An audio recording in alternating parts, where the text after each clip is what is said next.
How to integrate Cardinity into WooCommerce using WordPress Marketplace. Log into your WordPress admin panel.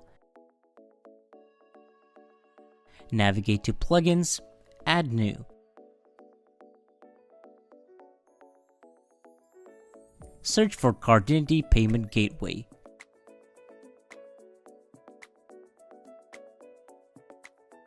Click Install Now.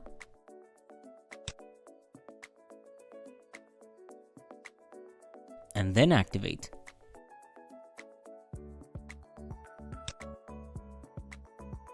Next is configuration. Go to WooCommerce Settings.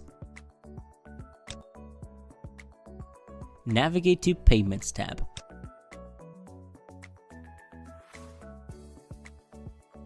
Make sure the Cardinity Payment Gateway method is enabled.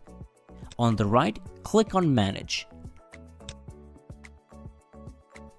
Enter your consumer key and consumer secret, which can be found at your Cardinity account. Save the changes to complete the installation. If you have any questions, feel free to contact us by phone, email, or through our website.